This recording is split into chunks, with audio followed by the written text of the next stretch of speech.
আসসালামু আলাইকুম, ওয়েলকাম জানাচ্ছি বাঙালির রান্নাঘর লিপিস ডেইলি ব্লগে। সহজ এবং ঘরে থাকা অল্প উপকরণে সুস্বাদু রেসিপি তৈরি মানেই হচ্ছে বাঙালির রান্নাঘর লিপিস ডেইলি ব্লগ।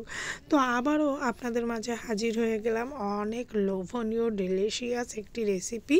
আমার আজকের রেসিপিটা একটু স্পেশাল, বিফ স্পেশাল রেসিপি। তো এই বিফ স্পেশাল রেসিপিটি আমি কিভাবে করি, তো আমার সাথে থাকুন, তাহলেই দেখবেন এটি খেতে যে এত সুস্বাদু। তো আমি যে পাত্রে বিফটা রান্না করব সেই পাত্রেই বিফটা নিয়ে নিলাম এবং সাথে কিছু চর্বিও আছে।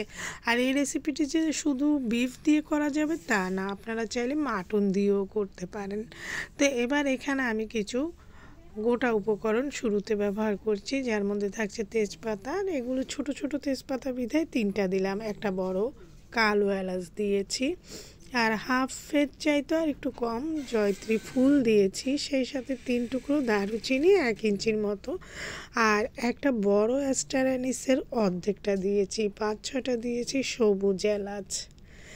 তারপরে এখানে বাটা উপকরণ যাবে 1 টেবিল চামচ কাঁচামরিচ বাটা, 1 টেবিল চামচ রসুন বাটা, 1 টেবিল চামচ আদা বাটা দিয়ে দিলাম।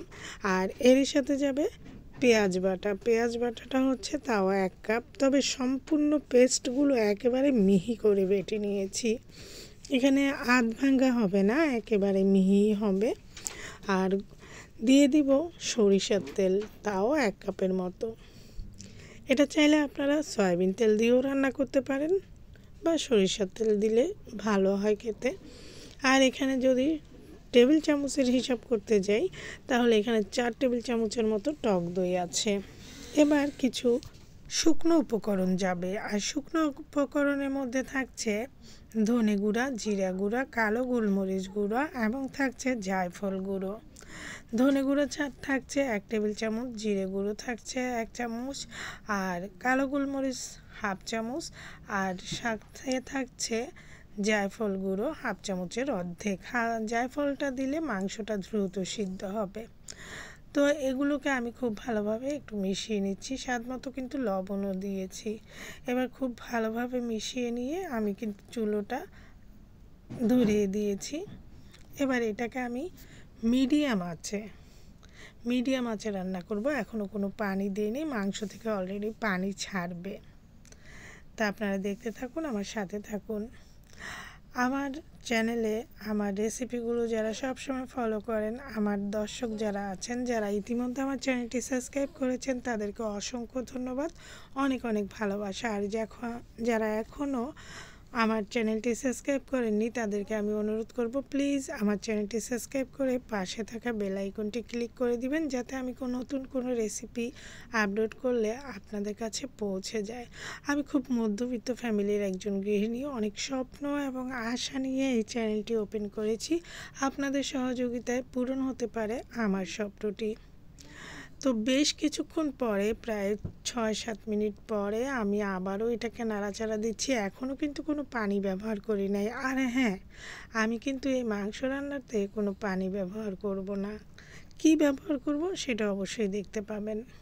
তো দেখেন, আমি কিন্তু আরও পানিটা শুকাবো। এটা কিন্তু মাংসের পানি, এটাতে এখানে কোনো এক্সট্রা পানি ব্যবহার করা হয়নি। আবারও ঢেকে দিচ্ছি। আর একটা কথা, যারা ইউটিউবার আছেন তাদেরকে অনুরোধ করব, আপনাদের কাছ থেকেই কিন্তু অনুপ্রেরণা পেয়েছি চ্যানেলটি ওপেন করার জন্য। তো আপনাদের সহযোগিতা একান্তই কামনা করছি। অবশ্যই আমার চ্যানেলটি সাবস্ক্রাইব করে পাশে থাকা বেল আইকনটি ক্লিক করে দিবেন।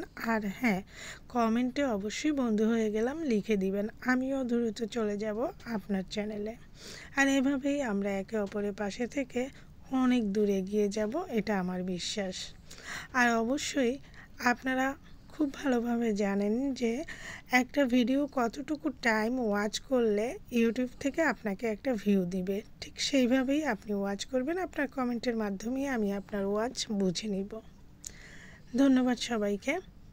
তো এই যে দেখুন, আমি কিন্তু রান্না করতে করতে এমনভাবে কষাচ্ছি, আমার মাংসটা কিন্তু কষানোর মধ্যেই অনেকটা হয়ে যাবে। আর এই রান্নাটা এইভাবে আপনারা করলেই বুঝতে পারবেন এটার স্পেশাল কেন বলেছি। এটা আমি আগেও বলেছি যে এটা শুধু যে বিফ দিয়ে হবে তা না, এটা কিন্তু আপনি চাইলে মাটন দিয়েও করতে পারেন। তো নেড়ে চেড়ে দিচ্ছি। এদিকে আমি এখন দুধ দিয়ে দিব, প্রায় 1 কেজির মতো দুধ আমি একটু ঘন করে জাল করে নিয়েছি। এবার এই দুধ দিয়ে বাকি সিদ্ধটা করে নিব। তো আমি দুধটাকে ভালো করে মিশিয়ে দিচ্ছি। এটা যে খেতে এত সুস্বাদু, না খেলে আসলে বুঝতে পারবেন না। তবে সবার কাছে আমার অনুরোধ থাকবে, অবশ্যই একবার হলেও রেসিপিটি ট্রাই করবেন। এবার সামান্য একটু মানে 2 টেবিল চামচ পানির মতো হবে, আমি একটু কুসুম গরম পানি ওই যে বাটিতে দুধ নিয়েছিলাম সেই বাটিতে দিয়ে তারপরে এটাতে দিয়ে দিয়েছি। যাই হোক, এবার ঢেকে দিলাম। ঢেকে দিয়ে এটাকে আমি রান্না করতে থাকবো যতক্ষণ না আমার পছন্দ মতো মাংসটা সেদ্ধ হয়ে আসতেছে। তো বেশ কিছুক্ষণ পরে কিন্তু আমি এসেছি। এখানে ঘড়ির মাপটা বলছি না কেন, কারণ এক এক মাংস এক একটা গরুর মাংস এক এক রকম হয়, তাই। এবার কিন্তু আমার মাংসটা অলরেডি হয়ে গেছে। এই কারণে এই পর্যায়ে আমি এখানে 1 চামচের মতো চিনি দিলাম। এতে আমার রান্নার টেস্ট আরও দ্বিগুণ করে দিবে। তো 1 চামচ চিনি দিয়ে একটু চিনিটাকে ভালোভাবে মিশিয়ে দিয়েছি, অবশ্য দেখতে পাচ্ছেন। এবার কয়েকটা এই 3-4টা কাঁচামরিচ মাঝখান থেকে ভেঙে দিয়েছি, জাস্ট ভেঙে দিয়েছি, সুন্দর একটা ফ্লেভার ছড়াবে মাংসের মধ্যে। এই যে তারপর এখানে আমি দিয়ে দিব প্রায় গাওয়া ঘি। গাওয়া ঘি দিলে এটা থেকে একটা সুন্দর ফ্লেভার ছড়াবে। প্রায় 2 চামচের মতো গাওয়া ঘি দিব। আর এই গাওয়া ঘিটা যেহেতু ঘরের তৈরি, এটা সুন্দর একটা ফ্লেভার ছড়াচ্ছে। আমি রান্না করতেছি, আমি আসলে বুঝতে পারছি।